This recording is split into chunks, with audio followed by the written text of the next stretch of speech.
Apocalipsis 3, versículo 10. Por cuanto has guardado la palabra de mi paciencia, yo también te guardaré de la hora de la prueba que ha de venir sobre el mundo entero para probar a los que moran sobre la tierra. He aquí, yo vengo pronto, retén lo que tienes, para que ninguno tome tu corona. Este pasaje de la Escritura nos ha estado inquietando a muchos hace algunos días, hace algún tiempo. Y por eso quisiera compartir el tema con ustedes, para que de algún modo ustedes también participen conmigo desde su casa. Yo he querido propiciar este tema que dice: yo te guardaré de la hora de la prueba que ha de venir sobre el mundo entero. Yo te guardaré de la hora de la prueba que ha de venir sobre el mundo entero. ¿Y por qué proponemos este tema? Porque hay cierta confusión aún dentro del pueblo cristiano. Algunos alegan y afirman que la iglesia pasará por la gran tribulación. Algunos están angustiados porque creen que lo que está pasando hoy en el mundo hace parte de los sucesos que empezaron a acontecer en la gran tribulación. Algunos están hasta pensando y diciendo, afirmando, que ya empezó la gran tribulación. Yo quiero que ustedes participen conmigo. Si ustedes están de acuerdo con ese pensamiento, que lo que está pasando hoy en día en el mundo y que también nos ha tocado a nosotros, la iglesia, hace parte de los sucesos o acontecimientos que iban a empezar en la gran tribulación. Algunos afirman que ya aún el hombre de pecado, el anticristo, se ha manifestado, pero no saben quién es. Entonces hay una gran confusión dentro del pueblo cristiano, en algunos sectores, en algunas personas que están diciendo que la gran tribulación ya empezó. Pero según la Escritura, bueno, dice y hemos leído que Dios va a guardar la iglesia. Escúchenme, Dios va a guardar su pueblo de la hora de la prueba sobre el planeta entero, sobre el mundo. Va a llegar un tiempo, y yo soy, juntamente con los pastores de nuestra iglesia, confirmamos y declaramos por la palabra de que la iglesia no pasará por la gran tribulación. Esto que está pasando son simplemente acontecimientos que tendrían que manifestarse en este tiempo, porque naturalmente el Señor había hablado de ello, pero no diciendo que esto haría parte de la gran tribulación. Estas pestes, enfermedades, virus, se han presentado siempre a través de la historia de la humanidad, no con la intensidad de esta última que ha llegado, porque esta ha tocado el mundo entero.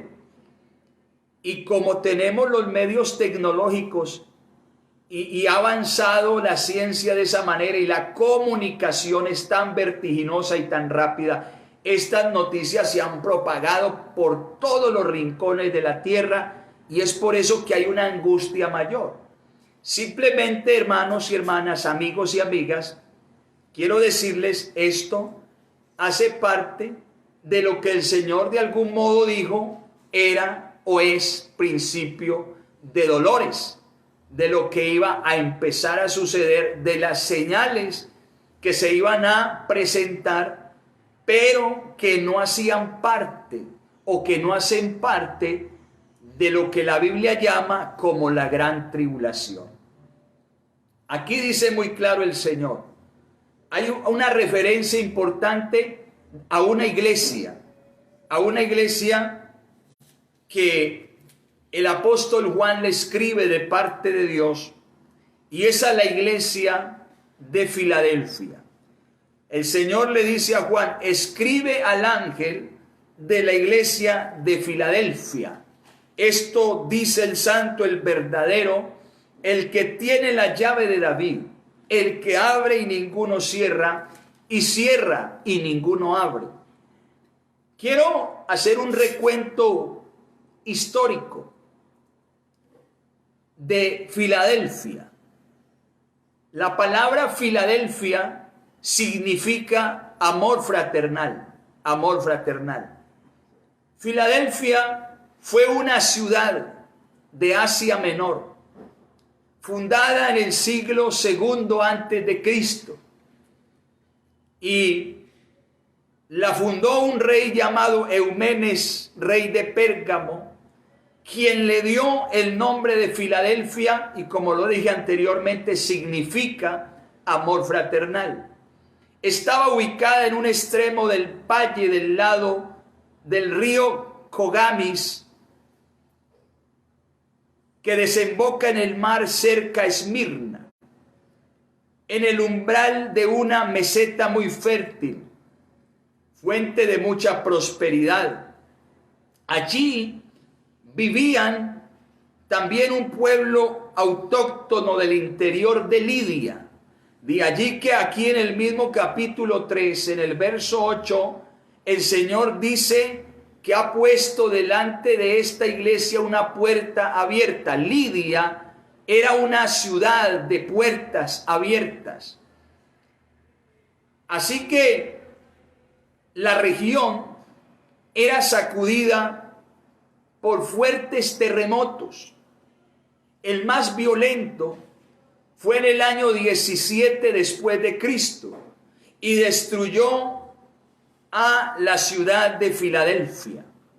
Y como las convulsiones sísmicas no cesaban, los habitantes tuvieron que trasladarse a un lugar afuera de Filadelfia para vivir en tiendas de campaña. Apocalipsis 3:12, aquí en el mismo pasaje, hay una palabra que dice: y nunca más saldrá de allí, dando a entender que la ciudad y los habitantes se iban a establecer después de recibir una contribución imperial. Ellos comenzaron a la reconstrucción de la ciudad. La ciudad entonces recibió el nombre de Cesarea, o la Nueva Cesarea. La Nueva Cesarea. Y luego, bajo el imperio, el emperador Vespasiano tomó el nombre de Flavia. Existe entonces en ese tiempo una comunidad judía que se arraigó dentro de la ciudad de Filadelfia, pero que estaba en contra de los cristianos que comenzaron a habitar la ciudad, o los cristianos que se comenzaron a convertir a Jesucristo. Estaban unos judíos que se oponían contra la doctrina de Cristo, y es por eso que el Señor en el verso 9, a través de Juan, les dice a la iglesia: he aquí yo entrego de la sinagoga de Satanás a los que se dicen ser judíos y no lo son, sino que mienten. Esos judíos de la iglesia del Señor en ese lugar, y que el Señor los iba a sacar o los iba a denunciar como sinagoga de Satanás. La iglesia de Filadelfia recibió la sexta de las 7 cartas de Apocalipsis 2 y 3. Una de las 2 cartas que elogian sin reservas a sus destinatarios o a su destinatario. Esta es una de las cartas que el Señor envía a través de Juan a una de las iglesias que el Señor le halaga, le elogia, le atribuye una cantidad de virtudes y cualidades porque era una iglesia que, aunque tenía poca fuerza, había guardado la palabra de Dios y no había negado su nombre. En el verso 8 dice el Señor: aunque tienes poca fuerza, has guardado mi palabra y no has negado mi nombre. Eso quiere decir que esta iglesia era una iglesia con tal vez muy poca fuerza, no tenía las capacidades, ni el andamiaje, ni los recursos, ni la estructura, pero guardaba a Dios en su vida y no negaba el nombre de Jesucristo. Unas cualidades maravillosas que el Señor expone en su carta para enviársela a la iglesia, porque estaba viviendo en un momento difícil. La ciudad había convulsionado por los terremotos, los sismos, la mundanalidad que se vivía en el tiempo, que siempre ha existido. Sin embargo, ellos retenían la enseñanza, guardaban la palabra de Dios en sus corazones, tenían todavía la esperanza de que Cristo regresaría, y es por eso que el Señor les dice estas palabras esperanzadoras. Y en el verso 10 les declara: por cuanto han guardado la palabra de mi paciencia, yo también les guardaré de la hora de la prueba que ha de venir sobre el mundo entero para probar a los que moran sobre la tierra. Aunque estas palabras fueron para ellos directamente, no se cumplió en ellos por el momento, sino que llegaría el tiempo, llegaría un momento en la historia de la iglesia o en la actualidad de la iglesia, donde se iba a confirmar esta profecía, estas palabras. Podemos ver en los evangelios, en San Lucas, en el capítulo 21, vemos ahora cuál será la hora de la prueba, cuál será el día o el tiempo de la tribulación, de qué Dios va a librar a su pueblo, la iglesia, y aquellos que se acojan en estos últimos al evangelio de nuestro Señor Jesucristo. Dios nos va a guardar de ese tiempo. En Lucas 21:25, entonces dice el Señor: habrá señales en el sol, en la luna y en las estrellas. En la tierra habrá angustia de las gentes, confundidas a causa del bramido del mar y de las olas. Viendo los hombres por el temor y la expectación de las cosas que sobrevendrán en la tierra, porque las potencias de los cielos serán conmovidas. Entonces verán al Hijo del Hombre que vendrá en una nube con poder y gran gloria. Dice el verso 28, cuando estas cosas comiencen a suceder, erguíos y levantad vuestra cabeza, porque vuestra redención está cerca. Recordemos que estas palabras fueron dadas a la nación, al pueblo de Israel. Los discípulos y apóstoles del Señor que estaban allí, todos eran judíos. Dios no habla dentro de un contexto y un lugar y un ambiente netamente judío. Estas palabras las refiere el Señor a la nación y al pueblo judío.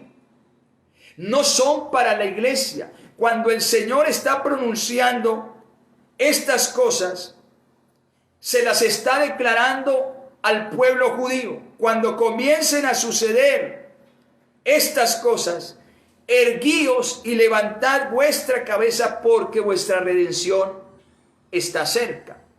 Es decir, que estas cosas iban a suceder dentro de una etapa, un periodo que es conocido por la Escritura y por nosotros los pastores, predicadores del Evangelio, una etapa, un periodo de gran tribulación. Y la iglesia no va a estar en este momento cuando empiecen a suceder estas cosas, cuando se derramen las copas de la ira de Dios, cuando comiencen a abrirse los 6 sellos, cuando comiencen a sonar las trompetas de los ángeles, todo esto declara un juicio, todo esto declara la ira de Dios que se manifestará sobre el mundo. Y nosotros, la iglesia, seremos guardados, será guardada la iglesia de ese momento. ¿Y cómo será guardada? ¿Será que Dios la esconderá como estamos ahorita en casas, en refugios, en lugares de la tierra? No. La Biblia dice que nosotros seremos arrebatados, seremos levantados de la tierra para estar en un lugar en el aire, para estar con el Señor durante ese tiempo, mientras que aquí habrá un periodo de 7 años en el cielo. La iglesia estará celebrando un día las bodas con el Señor Jesucristo. Seremos guardados de la hora de la prueba, no aquí en la tierra, sino en un lugar del cielo. Por eso, iglesia, y que los amigos en esta tarde entiendan, no se angustien, hermanos, no nos angustiemos, no haya en nosotros esa confusión que hay en el mundo. Para la iglesia, Dios va a guardarla de una manera milagrosa. Dios la va a levantar. Por eso aquí el apóstol Pablo, en su carta, su primera carta a los tesalonicenses, el capítulo 4, verso 13 en adelante, nos invita a confiar en la palabra, a depender, a creer en la escritura y en estas promesas. Él dice: tampoco queremos, hermanos, que ignoréis acerca de los que duermen, los que murieron en Cristo, para que no os entristezcáis como aquel esperanza. Usted ve un mundo confundido, usted ve un mundo ahora que está en angustia, que no sabe lo que va a pasar. Porque si creemos, decía Pablo, que Jesús murió y resucitó, así también traerá Dios con Jesús a los que durmieron en él. Pero mire, no solamente los que han muerto en el Señor, aquí dice seguidamente: por lo cual os decimos en palabra del Señor, esto es palabra del Señor, que nosotros que vivimos, que habremos quedado hasta la venida del Señor, no precederemos a los que durmieron, porque el Señor mismo, con voz de mando, con voz de arcángel y con trompeta de Dios, descenderá del cielo, descenderá de su trono hasta cierto lugar del cielo. Muertos en Cristo resucitarán primero. Luego nosotros, los que vivimos, los que hayamos quedado, seremos arrebatados juntamente con ellos en las nubes para recibir al Señor en el aire, y así estaremos siempre con el Señor. Por lo tanto, alentados los unos a los otros con estas palabras. ¿Cómo nos va a guardar el Señor de la hora de la prueba? Cuando Él venga y descienda del cielo hasta cierto lugar del firmamento, llamará. Su voz se hará escuchar aún en las tumbas de los santos que murieron en Cristo. Esos que murieron oirán la voz del Señor y se levantarán, resucitarán y ascenderán al cielo.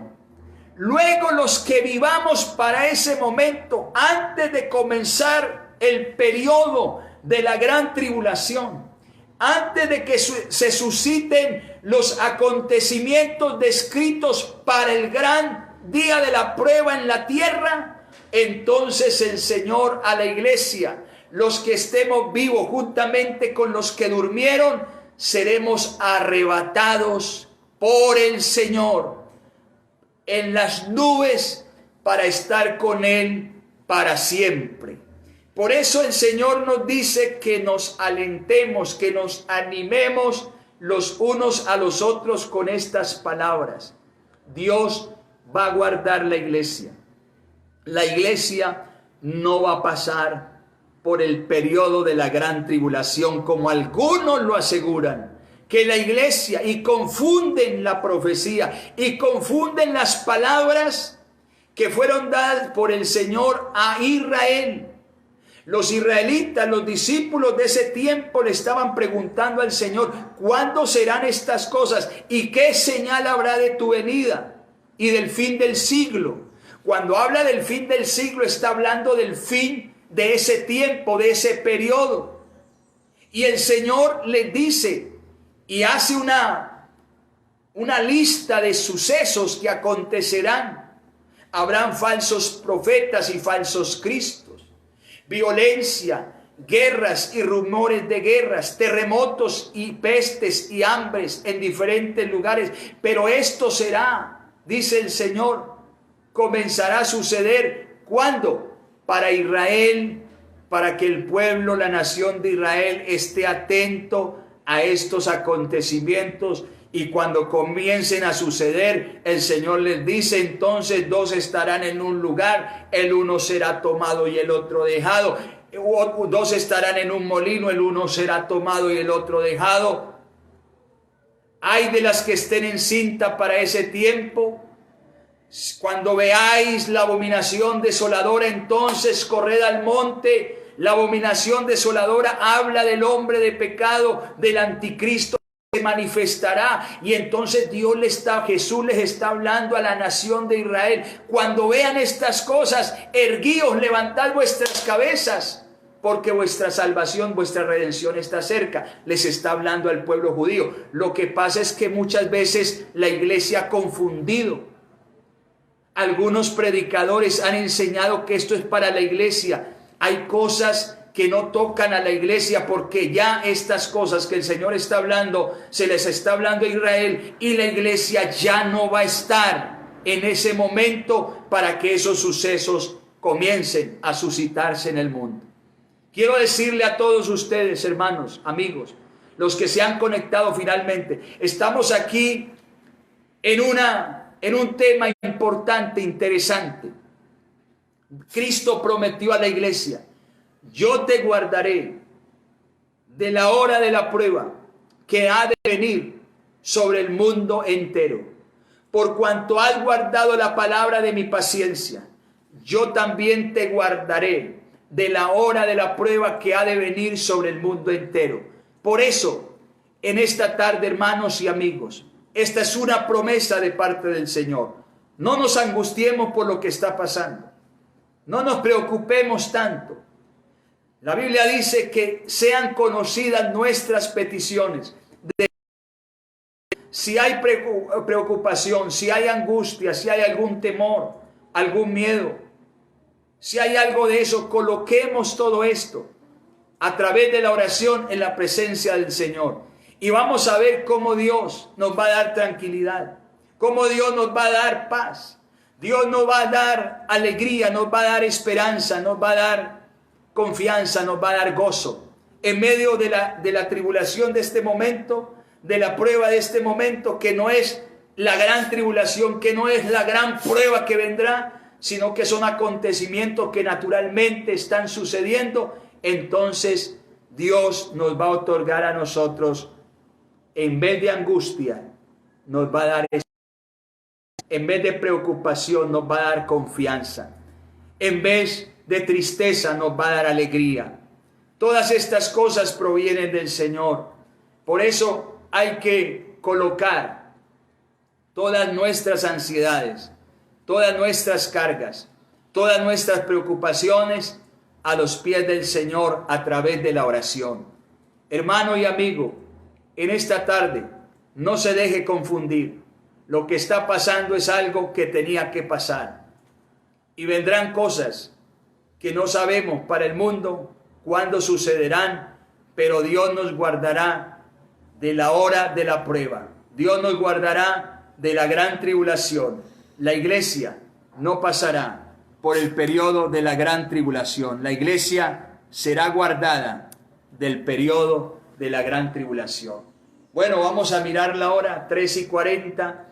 Así brevemente, de manera concreta y concisa, quería participarles a ustedes de este importante tema, porque hay muchas personas que están un poco confundidas con ella, y qué importante, qué interesante que ustedes tengan claridad en cuanto a este tema. Cristo viene, lo estamos esperando. Sea que vivamos y Él regrese y nos encuentre vivos, pues una bendición. Pero sea que muramos, mientras permanezcamos en Cristo, igual será una bendición, porque de igual manera el Señor a los que durmieron en Él los resucitará, y a los que estén vivos los arrebatará juntamente con ellos, para que estemos con el Señor para siempre en el cielo.